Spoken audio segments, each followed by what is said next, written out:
and welcome to the Writing Instruction DVD series. My name's Tiffany Griffith, and I'm the Director of Writing here at the University of Evansville. For today's video, we're going to discuss the parts of the essay, or what makes up the basic building blocks of a majority of the papers that you'll be writing over the course of the college experience. Granted, there are going to be exceptions. If you're writing a letter, for instance, you're probably not going to use traditional essay format.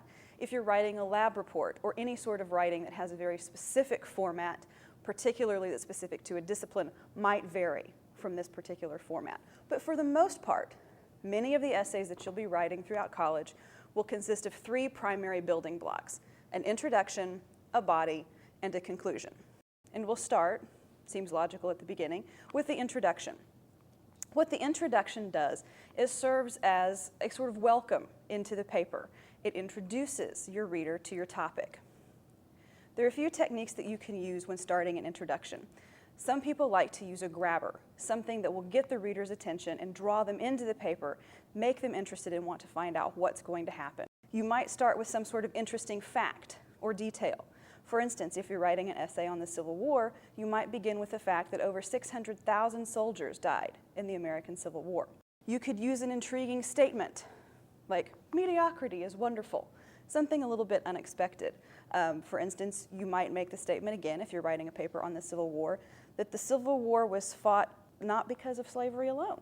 It's a common conception among many people that this was one of the driving reason for the Civil War. Another very successful way to really draw readers into an essay is to begin with a brief story or an anecdote. This could be based on personal experience, something that happened to someone you know, something that you've read about. The key thing to keep in mind if you're going to begin with an anecdote or story is to make sure it's relevant to the main point of the essay. And you're going to want to make sure that that relevance and that significance is clear to the reader. You might begin with a question. If you choose to use this strategy, you don't want to start with a barrage of questions and beat the reader over the head with them, but just begin with one good question. Have you ever wondered why cheetahs are so fast? Something along those lines. Another strategy that you might use is to open with a quotation, particularly if you have an interesting quote from someone famous or a noted expert on the field about which you'll be writing. This is potentially a little bit hackneyed. It's become very heavily used over the years, so that's something to keep in mind, but that doesn't mean it can't be a successful way to open a paper by using a quotation. You might also begin with an example. What sort of an example? If you're writing about the Civil War, again, you might provide a specific statistic. Again, this ties to the interesting fact, or you might provide an example of someone's experience. As you can see, this is fairly closely related, if you use that particular strategy, to opening with a story. But if you open with an example, you want to make sure it, again, is relevant and illustrates the main point that you're going to be addressing throughout your paper. One final strategy, and this doesn't quite fall into the category of don't try this at home. However, it tends to perhaps be the weakest and least interesting of the ways that you can start an essay and grab the reader's attention, and that would be beginning with a process. Often when people go with this particular approach, they'll address how they came about their topic or what made them decide to write on this topic. And again, you can make a process introduction work for you. However, it might not be the most effective and most interesting way to go about your essay. So, the main job of the introduction is going to be to give your reader a general idea of what you're going to be talking about during the essay, introduce the reader to the topic, get them interested, draw them in, make them want to read the paper. And it sets up their expectations for what you're going to be discussing throughout the essay. One of the most important components of the introduction is the thesis statement. While in some forms of writing, the thesis might come at the end, something that's called an inductive development, it tends to be more common for the thesis statement to be placed at the beginning of the essay, typically at the end of the introductory paragraph. It tends to meet readers' expectations, again, if this is where you locate your thesis statement. The thesis statement is the main idea of your paper. It's your topic and the significance of that topic.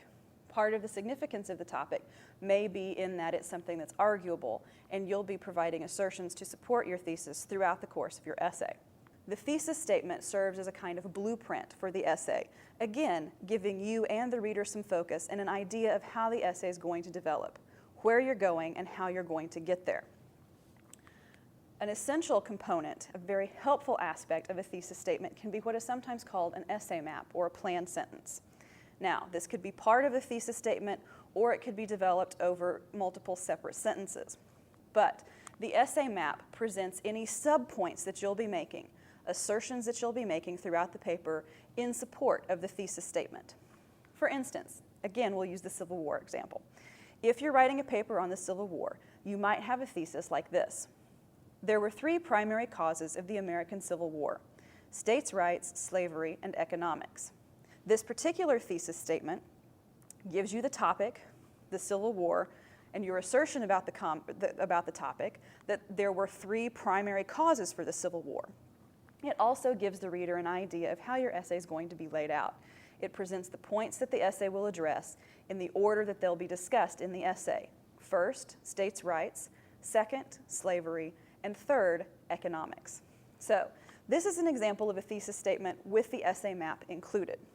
You have an idea of what's going to be discussed in the paper, the order in which the points will be presented. Again, your introduction needs to set up the reader's expectation, give them a little bit of context, draw them in, interest them, make them want to engage further with the topic, and find out where you're going to go. You want to have a clear thesis statement, possibly with some sort of plan, that lets the reader know what points you're going to make and in what order they will appear. The second key component to an essay is the body. Now, basically, the body is where all of the information in the paper lives. After you've provided the introduction, let the reader know what's coming, and given them the thesis, the body of the paper's job is to support and develop that thesis and to provide information, again, in support of it. So, with the introduction, tell the reader what you're going to tell them. In the body, you present them all of the information and just tell them what your points are, how they're relevant, support that main idea. A few things to keep in mind: you want to make sure to organize the body of the paper in some sort of logical fashion. If you're telling a story, if you're narrating an event, it would make sense to organize your paper chronologically from beginning to end. One of the more common organizational structures in college essays is what we call emphatic order, where you arrange your points in order from weakest to strongest. People tend to remember most clearly the very last thing that they read, which is why it's helpful to arrange your paper so that you end with your strongest point, your most compelling argument, your best supported idea, so that way you have a strong finish and you're leaving the reader with a good impression. The things that people are second most likely to remember are the first thing they read. So you might modify emphatic order slightly to couch your weaker points in the middle, where people are less likely to remember them. Put your second strongest point at the beginning, and then again end with that strongest point so that you have a good solid finish. In order to help clarify your organization and the development of your essay, I cannot emphasize enough the usefulness of clear topic sentences. A topic sentence is essentially a thesis statement for a paragraph, and topic sentences develop in parallel to the thesis because they relate back to the thesis and work to support it. So, if you have a thesis statement that says, for instance, there were three primary causes of the American Civil War: states' rights, slavery, and economics. We know that the main idea and that the assertion you're making is that there were three primary causes of the Civil War.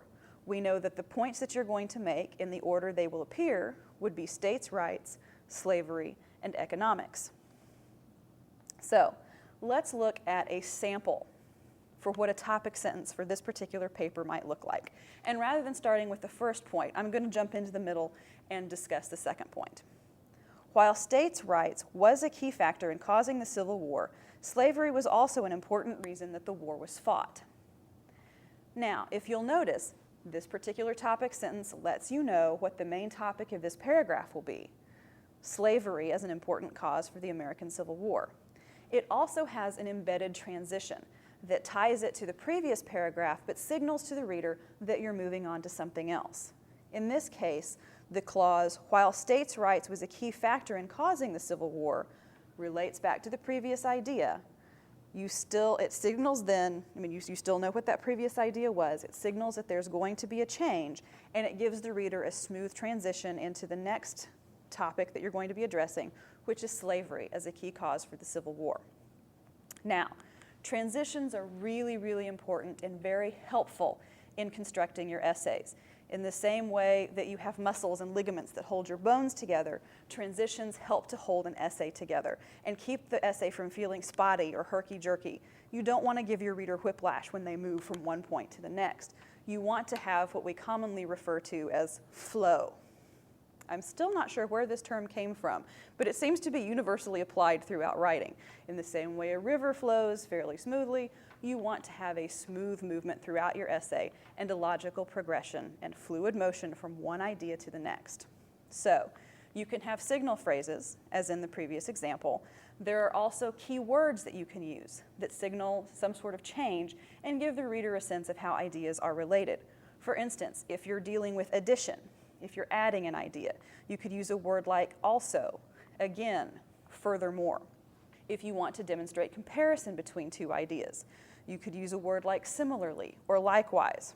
Whereas if you want to demonstrate contrast, you could use a word like whereas or however, or a phrase like in contrast. Again, it's these little things that let the reader know how ideas move from one to the other and give a smooth transition throughout the essay. So, transitions are your friend. It's also helpful, and if you start out this way, it's a good way to sort of get started on your essay. It can be a tendency to try to use first, second, next, finally. Again, while this might be a helpful place to start, it might not be the most original or interesting way to help move your reader from one point to the next. So again, the body of your essay is working to present the ideas and main content that will support and develop your thesis statement. Finally, we come to the last major building block of the essay, the conclusion. Just as the introduction introduces, the conclusion concludes. If the introduction tells the reader what you're going to talk about and what you're going to tell them, and the body provides that content and tells the reader what you're telling them, the conclusion tells the readers what you've just told them.